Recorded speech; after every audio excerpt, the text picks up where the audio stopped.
One, two, three. Welcome to Texas Power Up.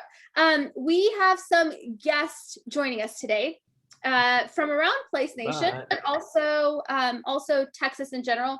So if you're not from Texas and you're on the call today, pop into chat where you're joining us from so we get a good idea. And you guys, those of you who see these people on, it's probably like 6:30 their time in some of these time zones. So they might be good referral partners for you. They obviously go the extra mile. Our Texas Power Ups, you guys, are focused on leveling up. And the first thing that I like to start with is to share how you guys are leveling up, right? The Texas Ben Kinney teams are leveling up. Here's the numbers for you. If you want to jot them down, here are your newest stats. So agents, we have 82 agents right now working hard to deliver the dream of home ownership in Texas, 82 agents. Those 82 agents are representing 285 buyers, 285 buyers that you guys are representing right now. You guys are representing 70 listings. So Ben Kinney team, high five, 70 listings for $27 million in listing volume. You have 235 pendings right now. 235 pendings right now. That is $93 million in volume, and that is a record. We're like so close to $100 million in pendings. Like I can feel it. You guys can feel it. It's so exciting. Closings, 190 closings year to date. 190. That is 2.3 homes per day. So if you're going on listing appointments, when you're talking to leads, if you started yesterday or if you've been here 6 years, like you can use these numbers, 2.3 homes per day that you guys are closing, not just putting under contract, but closing. That is $66 million of volume that you guys are bringing in already for closings. And we're talking like 2.5 months, guys. This isn't like over like an entire year. Your average price point for closings is $347. The average price point for your pendings has gone up. It's $396, right? So like, that's really great. You guys are not just working, you're working smarter and getting higher price points, which means a little bit more money. There's 7 days left in Q1, and you guys are super focused and putting a ton of effort. Obviously, by yesterday's 1,000 dial day, a bunch of you guys, crazy people, I love it. That went really good. I've got an interview today for you guys, and like we always do, right? Like we're informal, but we're honest. And the goal is just to walk away at the end of this call inspired with an action item, right? Ben always says, I don't want to impress you. I want to impress upon you, right? Like, so this interviews are not to impress anybody. They're to impress upon you that you also can do whatever you put your mind to. And that's important for me. So to give you background, if you want to write down these stats, Jonathan Hand, who we're interviewing today, he joined us May 2020, right when the pandemic was in full swing. He just hit 100,000 net income. What does net mean? Net means after splits, that's what went into your bank account. And that's important, right? Like Ben said on our call last week, he said, you can't deposit percentages, right? You just deposit checks. So percentages, like, I mean, I like Sarissa and Jordan and Laura and I, we work like for like the smallest percentages of anybody on the team, right? Like our like percentages are the profit margins, and that's even split, right? You can't deposit percentages, you deposit the checks. And I'm really excited that we had 100,000 in 10 months. That's why I wanted to interview this guy. For those of you who share notes, who take notes, he closed 4 listings and 12 buyers to get there. 4 listings, 12 buyers. Here's how it worked out. One was a Brivity lead. One was a team lead from me. One was a past client referral. 2 were Sphere leads. 2 were for sale by owners.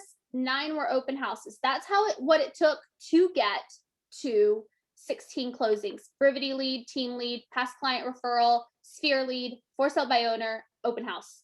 He also has 6 pending right now from Brivity, from expireds, from Sphere, and from team leads, right? So that's a whole lot of business pie.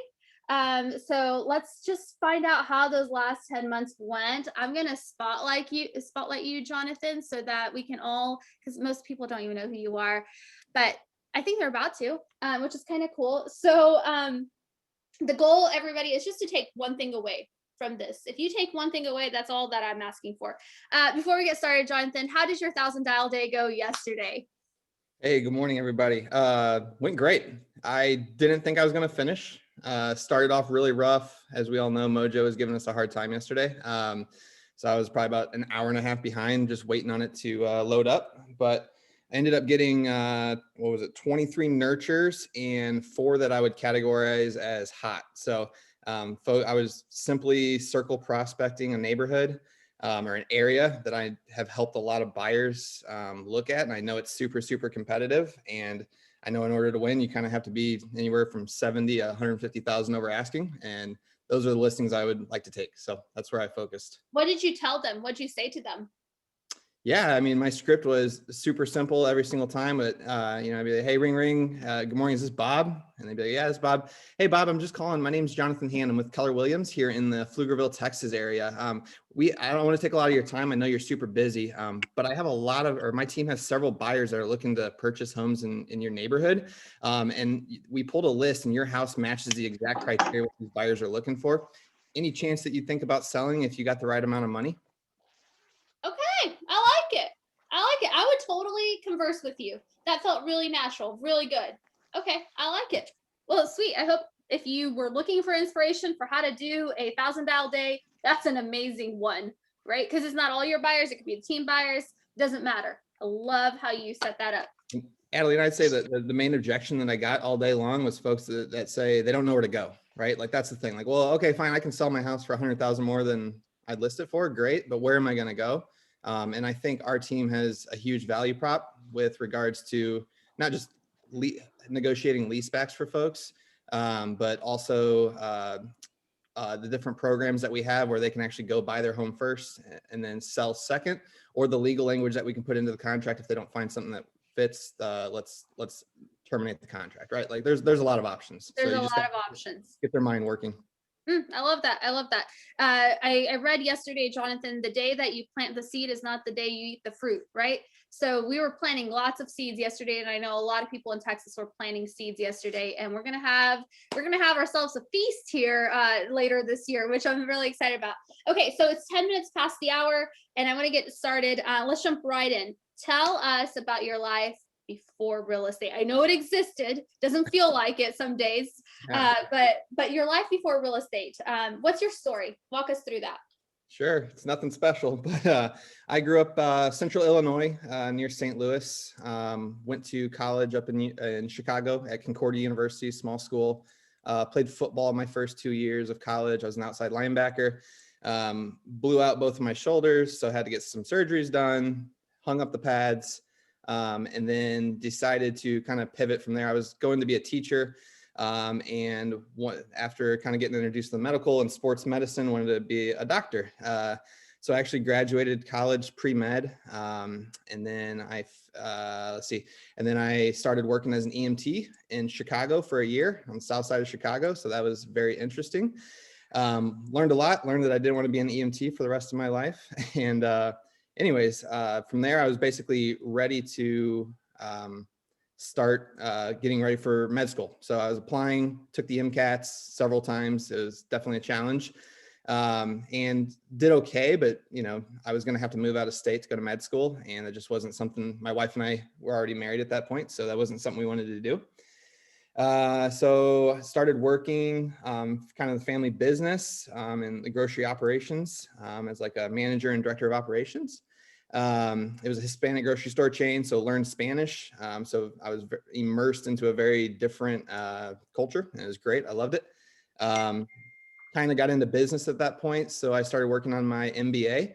So I was working probably 60 to 80 hours a week in grocery store, one day off, working on the weekends, and taking night classes 2 nights a week. And then about 2 years later, decided to transition into more of a corporate role. So I went to work for the railroad in Chicago in the headquarters, and got a lot of awesome corporate experience. Learned exactly what I wanted to learn, talking with people all the way from the operations floor all the way up to executives and the railroads, and just really learned a lot. So I hear a lot of pivots in there, right? Like, you guys, it's totally what I want you to hear is it's totally normal to have a plan and then have to adjust your plan for your reality, for your new reality, right? Like, it doesn't mean your goal changes, right? It just means that you have to go about it slightly differently, right? Like, if you were going to be a PE teacher and all of a sudden that wasn't going to be the path anymore, it doesn't mean your life is over. It means you got to just go a different route to get to where you want to go. Anything else that you would share on that? Yeah, I think that's spot on. And I got it bold in my notes. Like I had to learn how to adapt and pivot. Things don't come naturally to me. I have to work really hard at them. So I have to put in the time. It took me 3.5 years to get my MBA. So that was no easy feat, but I knew I wanted to do it and I knew I needed the skills. So I did what it took. And then I think the thing that I wanted to kind of sum up, like after working on the railroad, it was great. But I also went through a phase in the railroad where it was called precision scheduled railroading. And the whole railroad industry was changing at that point. And a lot of folks were losing their jobs because it was all about the shareholders' money, right? And how much money they can make. And so I worked with a lot of folks that had been there for 10, 15, 20 years. And then they walked in and they had no job anymore. And I was never at risk of that. But I saw a lot of folks that went through that and I was like, it changed my mind where I was like, I kind of want to work for myself and have the control of my own future, not just work for somebody else and kind of worrying about every day. Yeah, that's one of the things we talked about in our prep call with Jonathan was, man, imagine having started in real estate, right after college. Like imagine, like the opportunity that some of our 20 and young 30-year-olds have. And then also everyone who's not that, like, they have all this experience, like somebody like you who comes in with like experience from the outside world, right? There's no way to lose in real estate is what I'm getting at, right? Like it's a great opportunity if this is all you've ever done. And it's also a great opportunity if you've done a ton of things before this. Absolutely.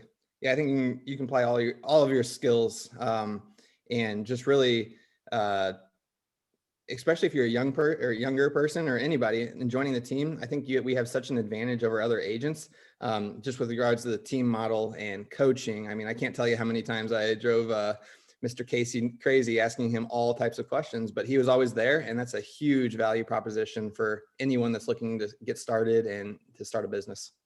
Right on. When did you move to Texas? How did that all work out?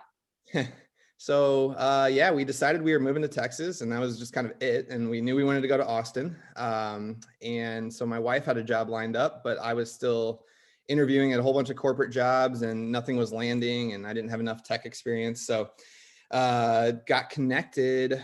So my vice president that I work for at the railroad said, "Hey, John, you'd be really good at real estate." And I go, "Real estate?" I was like, I've thought about it, but it just didn't click in my mind.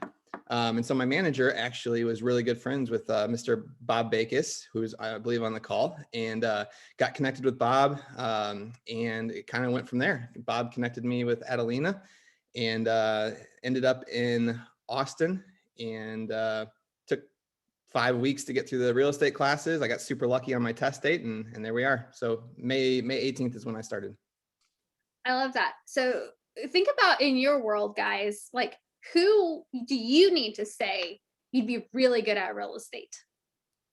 Because I bet you there are friends of yours who would like have really a great experience, in real estate like Jonathan has. Okay, let's get started with, you started in the middle of COVID. Walk us back. It was May 18th, 2020, for those of you guys who are keeping track.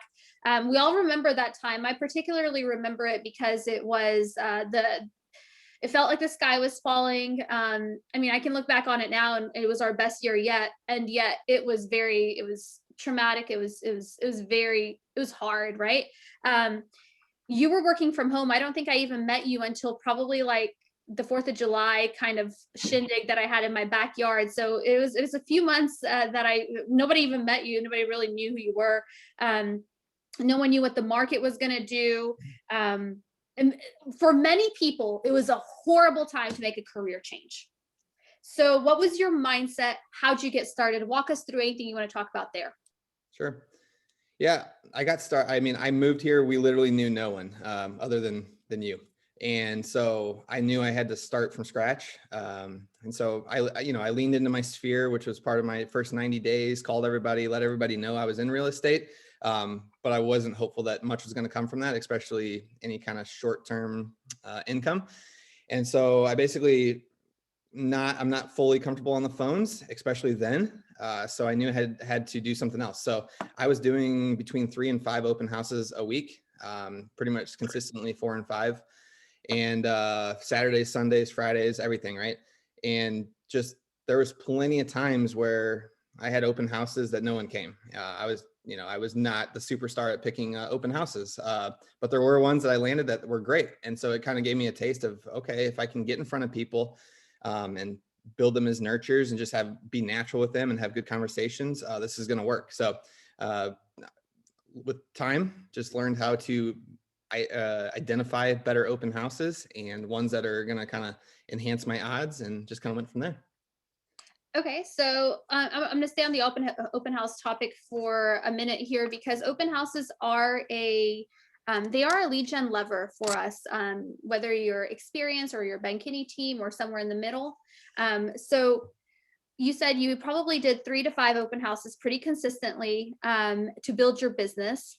And anybody hearing that today, they would be like, gosh, there's no way to do that in this market.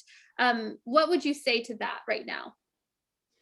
I would say that when we used to have to do 4 or 5 open houses a weekend to get, 5 nurtures, now you can do 1 or 2 open houses and get 20 nurtures, right? So I used to probably I would estimate 5 to 6 hours a week spread out between like Wednesday and Thursday and sometimes Friday, trying to line up open houses. So if you were able to spend that same time now and just get 1 or 2 open houses, I think that'd be a huge game changer in your business. Okay, I love that you said that, because one of the things that I hear often from our agents is, I can't find open houses. And if I push back and I ask them, well, how long did you spend looking for one? It's 30 minutes, it's an hour, it's an hour and a half. It's not 4, 5, or 6 hours. So you're telling me you had to spend time to find open houses. It wasn't like they landed in your lap and people were like, oh, Jonathan, you are just awesome. Gosh, you've got an MBA. Yes, please do my open house. So people didn't say that to you, right? I just want to be clear. No, absolutely not. They didn't know you. They didn't know me. And the way I kind of tried to set myself apart was, after the open house, I would live up to what I told them. I'd give them feedback. I'd tell them how many people they had come through. If any buyers agents came through, I'd give them their information so they could connect, like trying to go above and beyond, right? Like really setting ourselves apart from the rest of the agents out there. Okay, awesome. So my takeaway, guys, if you're tuning in, is each market presents opportunities and obstacles, right? Last year you had to do 4 to 5 open houses. Sometimes you would do an open house, put your signs out, do all the things, and have 0 people come, right? Like that was our reality. And now you just have to spend a lot of time finding 1 open house or 2 open houses per weekend. What was your focus during these open houses? I look back and I see that you did 9, you got 9 closings out of it, which with many more to come. What was your focus? How did you convert so well? That's what everybody wants to know. How did you convert so well? Like, what did that look like? I would just say I was just authentic. For several of my clients that I've closed, of those 9, talking back afterwards, like, John, you weren't pushy. But we have to be able to offer a wealth of knowledge, right? Like, we are here on the Ben Kinney team. We're well versed in the market. We understand what's going on. We have resources to learn and to know. And so just being able to just speak on that, like when you're in front of people, and basically kind of try to give them some ease of mind that, like, listen, we are professionals. We're here to help. And it's weird to say, like, you have to push for the appointment. You have to push for the next time that we're going to meet and get in front of those folks. But in a non-pushy way. So then what does it sound like? Like, okay, if I'm like somebody that so I know what I hear is you're making a sincere connection with these people. It's an authentic conversation, right? So what are you saying to them? Like, what's a good script? What can somebody take away from it? Sure. Yeah. I mean, so after basically gone through the whole LP Mama, have a good idea where people are looking, what they're looking for, whether or not they're pre-qualified, right? That's a big question, right? Like, if we find out that they have already talked to a lender, great, let's go look. If they haven't, it's great to explain like why they should. And then offer like our resources, BK Co Mortgage. Like that really catches people's attention, right? With being able to save anywhere from $4,000 to $6,000 in closing costs. So that was a great way to say, hey, let me just connect you with Jonathan Miller over at BK Co Mortgage. No pressure, and you can get multiple pre-approvals, but just let's start the conversation there. Now, if they already were pre-approved, then basically I would say, hey, you know what? It sounds like you're serious. You're in a good position to go look for homes. Let's set up a couple houses, maybe 4 or 5 houses. I'm totally okay with to coordinating all that. Let's just go see what you like and what you don't like. It'll give me a good feel of both how we're going to work together, and then also it'll give me a good feel of like what you're looking for, so that we can kind of proceed from there. And then, hey, how's that sound? And pretty much 9 times out of 10, yeah, let's go take a look. Okay, so you're just assuming they're going to want to look with you, and you're just very naturally saying, let's go look at some houses. Let's see how we'd work together, Yeah, absolutely. Okay, cool. I can get behind that. I can really get behind that.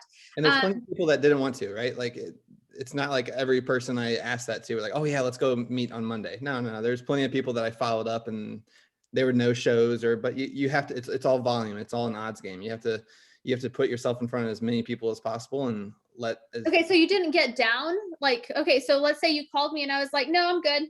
I really, or I don't even answer the phone. Like how do you keep your mindset positive during that? Because there's more fish in the sea. You just got to keep rolling. Okay. All right. Simple as that. All right. I'll take it.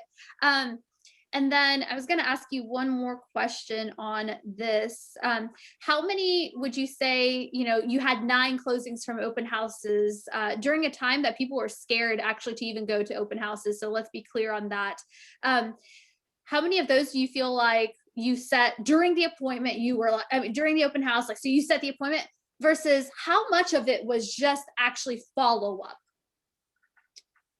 I would say of the 9, half of them were I essentially set the appointment to go and meet up later that week to go look at some options. And then half of them were I needed to nurture them a little bit further, get them on some listing alerts, send them some information, talk about the appreciation of different zip codes, all that good stuff. So our normal follow-up after a new lead is added. Okay, great. Awesome. Got it. I love that. Let me see where else I want to go with this. What about so I know you didn't have a sphere, and yet I know you and I know your business now. You have a sphere that you built here in Austin. What did that look like? Sure. Yeah. So when my wife Lupita and I moved here, we thought about buying, but we had no idea. We just were not sure where we wanted to go. So like, well, the safest thing to do is to rent. We'd never rented before, but like, hey, let's rent. Let's live right on Lady Bird Lake. It was great. And the apartment complex that we were at, it was a big apartment complex, but I got to know a lot of people. And just, going to the dog park, hanging out, even during COVID with our mask on, blah, blah, blah. And just met a lot of people and would slowly start to say, hey, I'm a real estate agent. And, it's kind of goofy when you're renting to say, oh yeah, let me help you go buy a house. So what do you say? Yeah, I was like, hey, listen, we're renting now, $2,200 a month in rent really hurts, right? But my goal is I'm planning to buy a house. And so as soon as you say that and like, here's why, talking about how the difference in interest rates from at the time 2.75 versus 4.75 is, $200,000 towards a mortgage. It kind of opens people up to saying, oh, wow, okay, that's a lot of money, right?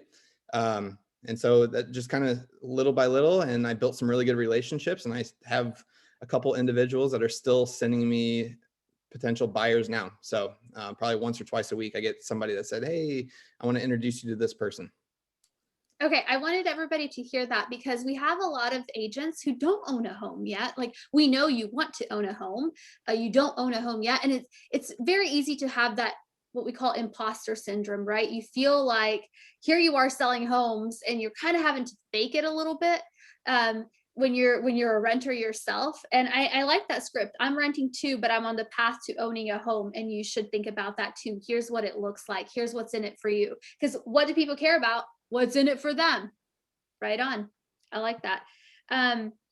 So then tell us, I know you started out with for sale by owners and expireds. Like, tell us a little story about all of that. What did that look like? Because I know that was part of your business. Yeah, it sure was.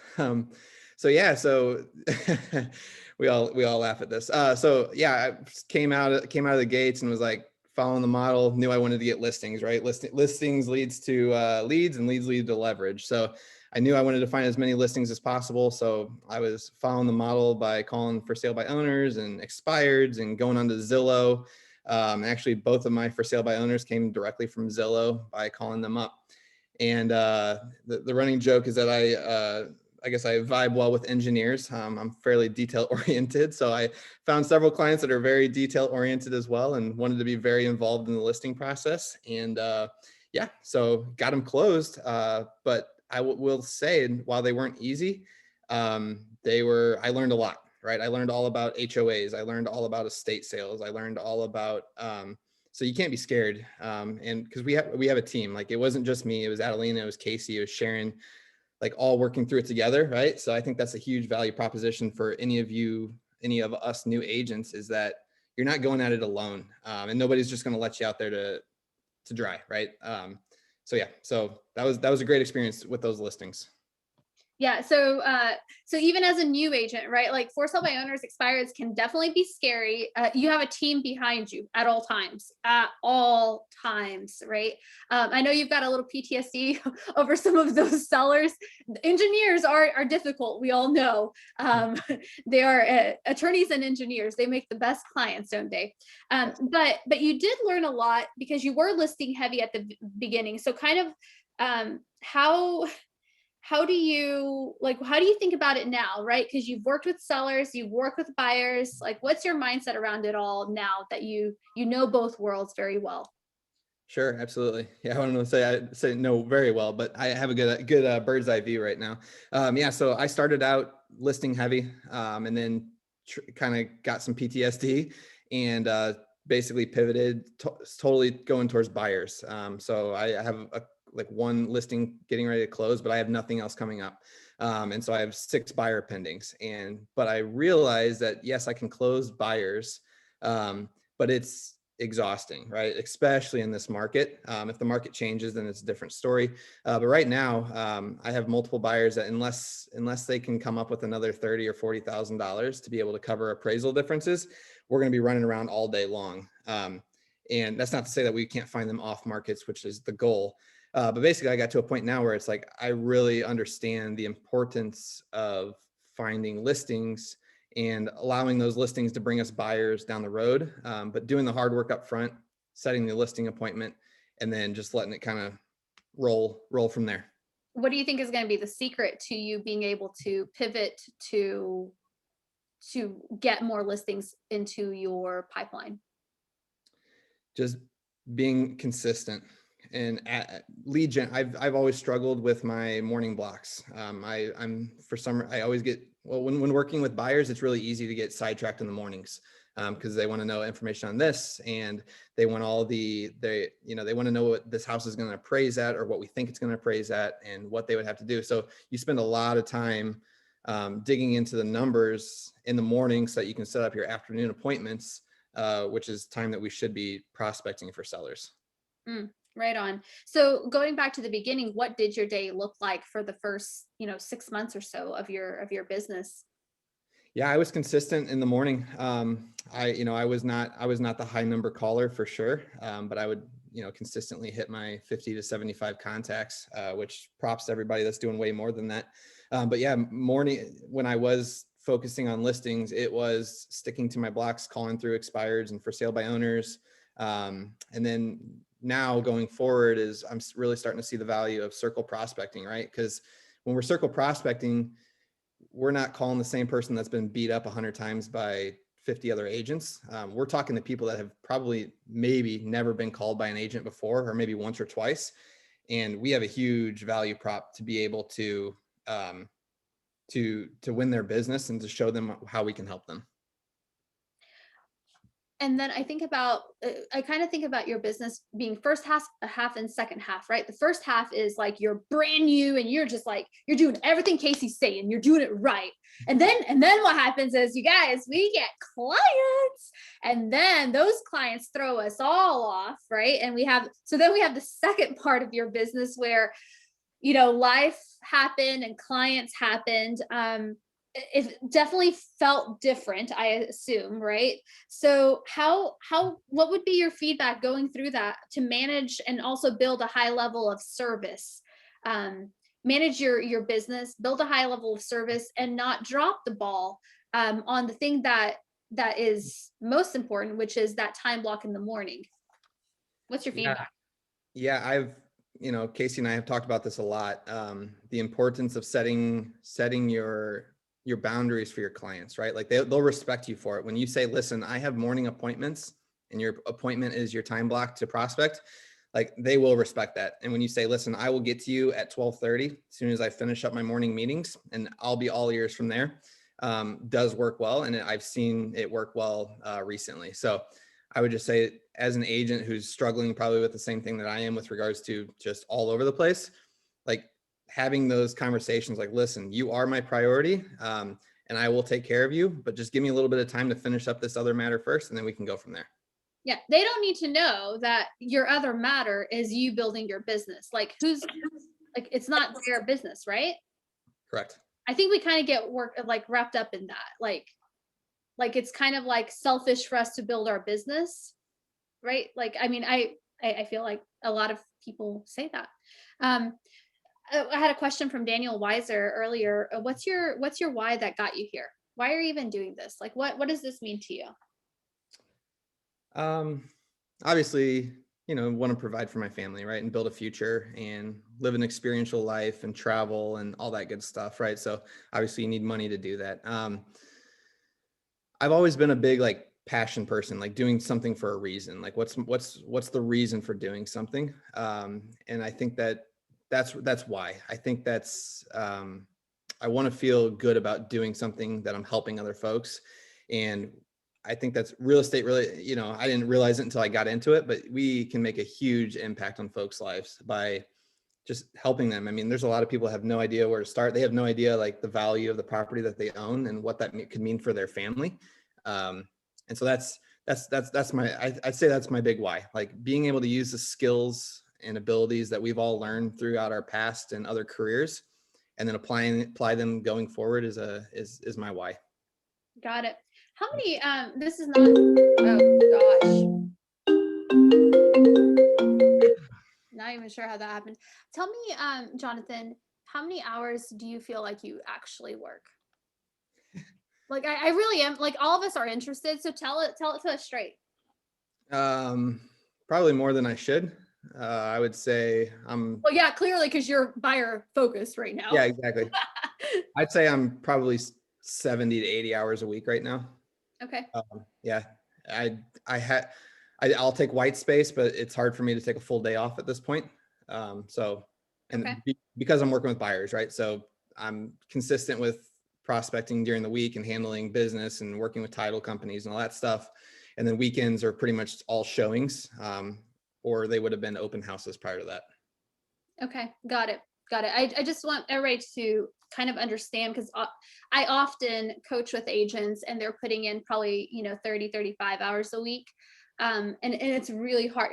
You guys, the reason I bring this up is it's kind of like a plane, right? Like a plane, to get off the ground has to have a runway, right? And it's speeding up and it's speeding up and it's going down the runway, and then it takes off, right? Like, to be able to like start, like what you're doing is you're starting a new business, right?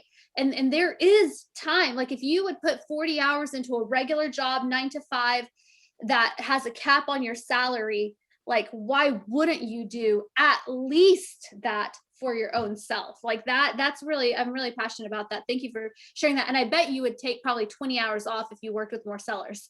So anyway, that's beyond the point. Okay, let's talk about a couple questions that came up.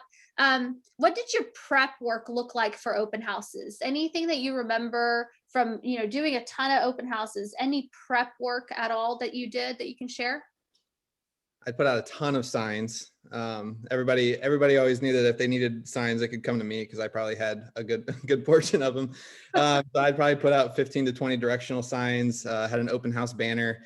There was a point during COVID where I had I'd bring a tray with some little bottles of water and some little some snack size candies to kind of make it homey. Just anything you could do. I mean, nothing special, right? No, I mean, Okay, well, walk me through, what about like, did you, when you were doing 4 to 5 open houses, that's a lot of open houses to keep, track of and straight, like, how much prep work did you do to get to know that neighborhood before you did those open houses, or you didn't? There were times I would. I would say only a couple times where I actually door knocked ahead of the open house, which actually ended up being fruitful. Just inviting folks or neighbors to come over, and actually got a couple nurtures from that. So looking back, I probably would have been even more successful if I would have maybe gone down to maybe 3 open houses a weekend and spent more time circle prospecting, and door knocking, all the different lead generation ways that we have, right? Got it. Did you ever get the objection, how about your experience? How long have you been doing this? Or anything like that? Did that ever come up? Yeah, I did. How'd you handle it? Yeah. Yeah. So, I mean, one of my clients, they were they were retired, very successful in oil and gas. And I knew that it wasn't their first rodeo. And I was, an agent with 5 months of experience. And, he was asking me, so, what's your track record? And I was straightforward with him saying, I'm just getting started, and, I've closed some deals, but I'm learning a lot. But I remember being in the kitchen of an open house and just explaining to him the value proposition that we have as a team, and understanding that, when we are making offers on houses for him and his wife, that it's not just me crunching the numbers, it's my sales manager, it's my team leader. Like, in any questions that you have, and if I can't answer them, I'll get a straightforward answer for you. So that's what I would say to new agents is you can be straightforward with folks. People are going to, I think, respect it, that you're out there doing whatever you can to be successful, and they'll value that. I like that. I'm getting a lot of private DMs right now. How many hours do you hope to work in the future? Like, if you were looking at the second part of this year and next year, what's your ideal, what does that look like? Probably 50. Okay. I mean, I'm never been afraid of work. Okay. And then tell me, what's your focus for the rest of the year? As we're wrapping this up, what's your focus for the rest of the year, and where's your mindset with all of that? My goal would be to at least do 36 transactions. That would be my goal this year. And I think I can definitely hit it. Obviously getting there by focusing more on listings, focusing on dual-sided transactions, right? Helping those people sell and also buy. So you're basically getting 2 in 1. And then really right now I work for my database. I work for Brivity. Brivity is not working for me. I am terrible at my task. I don't even honestly use them. So I know that if I want to get to a position where next year I can hopefully bring in some help, I need to be able to have a point where I can hand over my database to somebody else and say, hey, here's where we're at and here's what I need you to do. Because right now I can't, because I don't even know what I'm doing in there. So that's a huge focus for me going forward, is just getting organized, getting structured, making sure that nothing's falling through the cracks. Okay, so I heard you say gonna really jump into Brivity and make it work for you, right? Mhm. And then what are you gonna do to get more listings? We talked about that, and what do you want to? What's your strategy for that? Yeah, circle prospecting. I think we're starting to see expires kind of dwindle, right? Especially in our market here in Austin, but they will be there. For sale by owners, I think is a great leverage for a lot of us, because there are people that think that because the market's so hot, they can literally throw a sign in their yard and sell their house.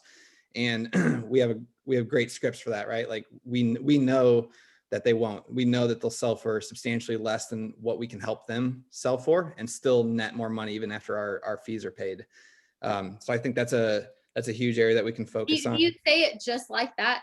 Are you that honest with them when you talk to a for sale by owner? Like, hey, I know you can sell it yourself. I'm not saying you can't sell it yourself, What I'm saying is, if you had our team, you'd be able to net more money even after fees are paid. Yeah. Yeah. Cause it's there. I don't want to generalize everybody, but good amount of for sale by owners, the reason they're doing it is to make the most amount of money possible. Right. So if we can show them through net sheets and through the numbers, how the 6% commission that they're going to pay, or sometimes it's only 3% more because they just don't want to pay for somebody to list their house. That can net them another 4 to who knows 8% on top of that, then it definitely opens their eyes. Okay, got it. And then, so we're going to be focusing on Brivity and the database that we've already built. We're going to be focusing on adding more sellers to our database, and hitting 36 units a year, which will net you 225 this year. And then starting the conversation about the leverage model within the Bankity team in place to bring on help next year. Is that kind of your plan? Absolutely. That's it. Okay. Well, what I love about that, it doesn't take years. It took me years to get to a point like it took you in the last 10 months. And I appreciate you just leaning into all of it. So anything that you'd want to share with us at the end? No, guys, you just got to be ready to pivot, right? The market's going to change. The circumstances are going to change. Interest rates are going to go up. They're going to go down, whatever it might be. We just have to be able to pivot and just pick a path, stick to it. And then once that path is no longer fruitful, then you change again, right? Sticking with our values, but using the team, right? Using the team to figure out the best way forward. So, and not being afraid to put in the work. Real estate is not something that you can work a 9 to 5. So if you think that, then you probably need to get out. Right on. That makes a lot of sense. Thank you, Jonathan, for sharing your journey with us. And thank you, Texas, for always spending the morning with us Thursday mornings. Next week, you guys, is April 1st, otherwise known as April Fool's Day, but we are not going to be fooling around. We do have a special guest. I'm not going to tell you who, but you want to be here for it. We're going to kick off the second quarter in style, so you won't want to miss it.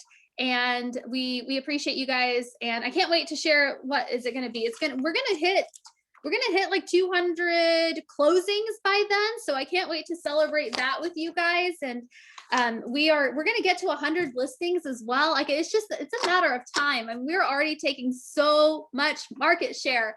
And there's never been a better time to be in real estate, you guys. Like, look at Jonathan 10 months ago, right? Like there's so much that can happen in 10 months, right? Don't underestimate how much you can achieve in a short time when you put your mind to it. Thanks to Jonathan for showing us that. Thanks everybody for spending the morning with us, with Sarissa and Jordan and Laura and I and everybody.